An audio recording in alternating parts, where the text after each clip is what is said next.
Hello everyone, good morning, good afternoon, good evening. Myself Tirth, how are you all? Hope so you all are fine. So today I'm going to cover the topic of appeal and revision, which is the most important topic for CA final direct tax, and it is applicable for assessment year 2020, 2021 and onwards. Now, before moving further, please help yourself.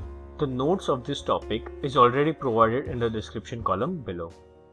Now, यहाँ पे हम ये notes जो भी है वो दो part में कवर करेंगे. एक तो पार्ट ए अपील का और दूसरा पार्ट बी जो कि है रिवीजन का. और इस केस में हम ये वीडियो में पार्ट ए कवर करेंगे और जो भी पार्ट बी है वो हम नेक्स्ट वीडियो में कवर करेंगे. Okay, so now the appeal. The hierarchy of it is CIT A. It is for section 246A to 251.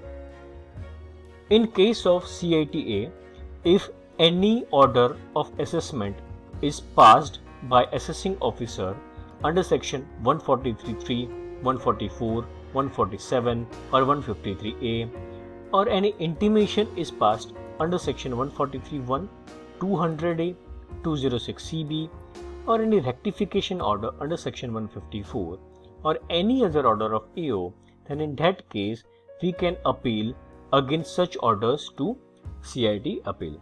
Okay, before starting this video, please आप लोग यहाँ पे ध्यान रखिएगा कि in every case अगर ये आपको by heart learn करना है days या फिर year, आप लोगों को ये याद रखना होगा कि यहाँ पे from the date of receipt of order है कि यहाँ पे from the end of the year, क्योंकि हर एक अपील में हर एक हायरार्की में अलग अलग होगा. आप लोगों को सिर्फ यही ध्यान रखना है कि अगर यहाँ पे डेज हो तो यहाँ पे in all the case date होगा. अगर यहाँ पे विद इन 6 मंथ्स या फिर ऐसा हो तो from and of the month होगा, और अगर यहाँ पे विद इन 1 ईयर हो तो यहाँ पे from the end of the year होगा, accept section 264 that is covered in revision topic. सिर्फ और सिर्फ सेक्शन 264 में ही यहाँ पे ऐसा लिखा होगा कि within 1 year from the date of in which appeal is filed और एटसेट्रा. बाकी सब केस में डेज तो यहाँ पे डेट होगा, मंथ तो यहाँ पे मंथ होगा, और यहाँ पे ईयर तो यहाँ पे ईयर होगा. I hope you get this. Now in case of CIT appeal, the appeal is to be filed by SSE within 30 days from the date of receipt of copy of order. The order is to be passed by CIT Appeal within 1 year from the end of year in which appeal is filed. It is to be filed in form number 35. Memorandum of Appeal covers statement of facts, grounds of appeal, copy of order of AO, filing fees in duplicate. Stay of demand.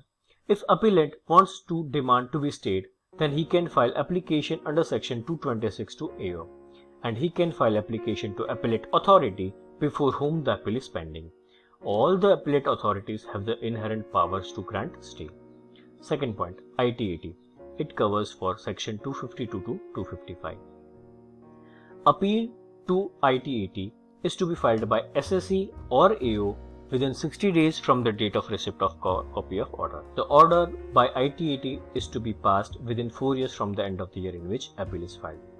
SSE or AO can file memorandum of cross objections against order of CIT appeal within 30 days from the receipt of notice of appeal.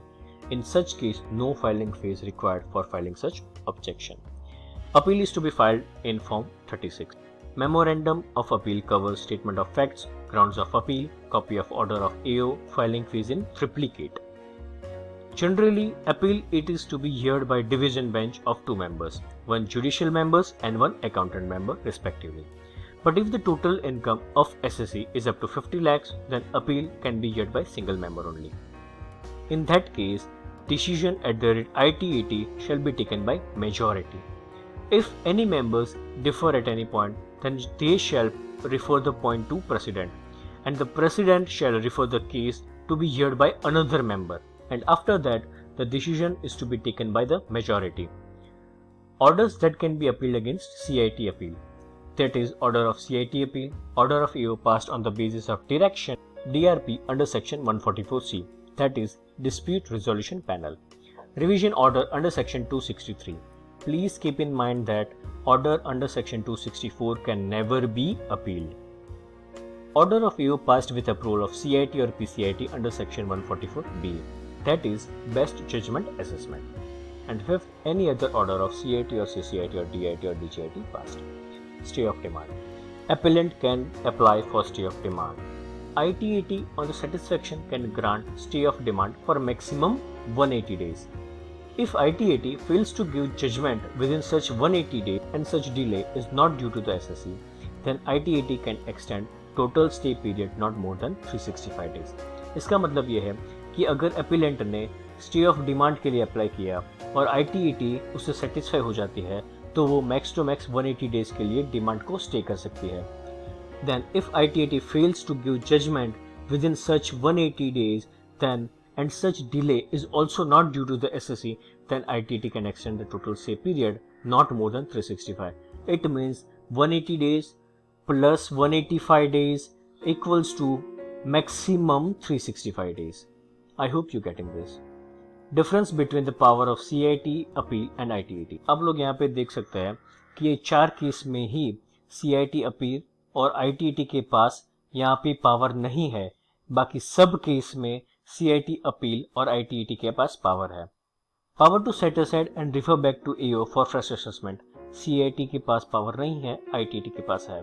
Power to review CIT के पास नहीं है और ITAT के पास भी नहीं है. Power to award cost, that is frivolous appeal. In this case, CIT has no power but ITAT has power.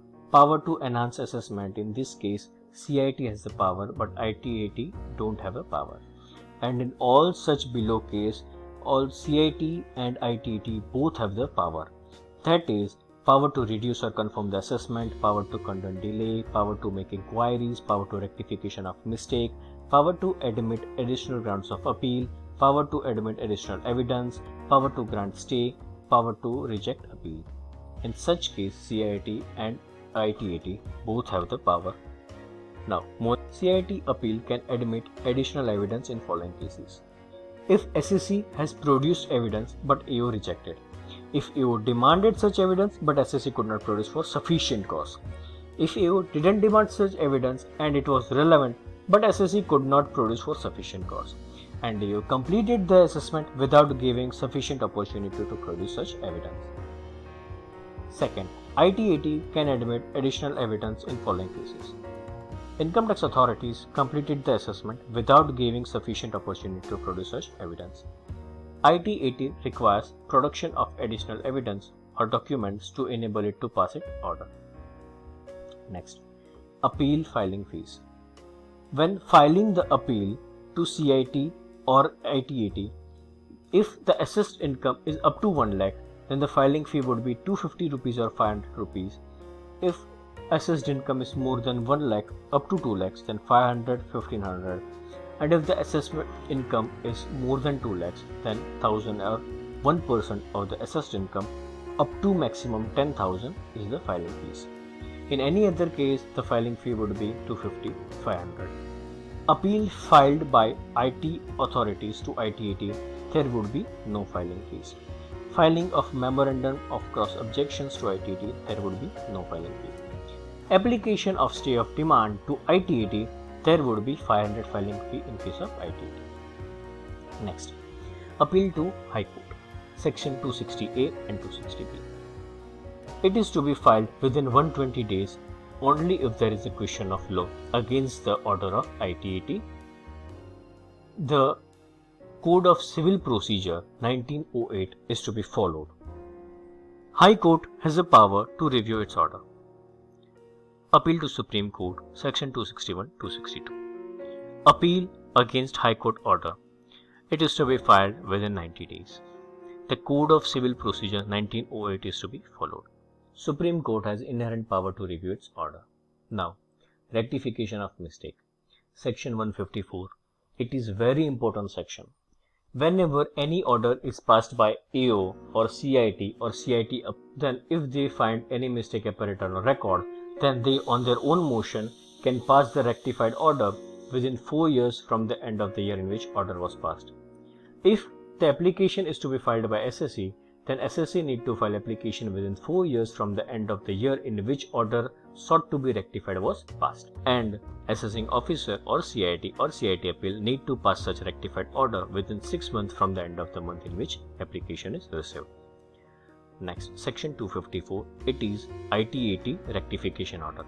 If there is any mistake apparent on the record, then ITAT on its own motion can pass the rectified order within 6 months from the end of the month in which order was passed. And in case when the application is filed by the SSC within 6 months from the end of the month in which order sought to be rectified was passed, then ITAT need to pass such rectified order.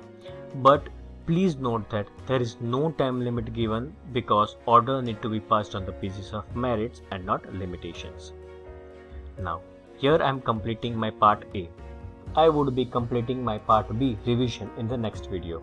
I hope you find this video useful. In case of any query or suggestion, please do comment in the comment section below. Please like and share the video with your friends.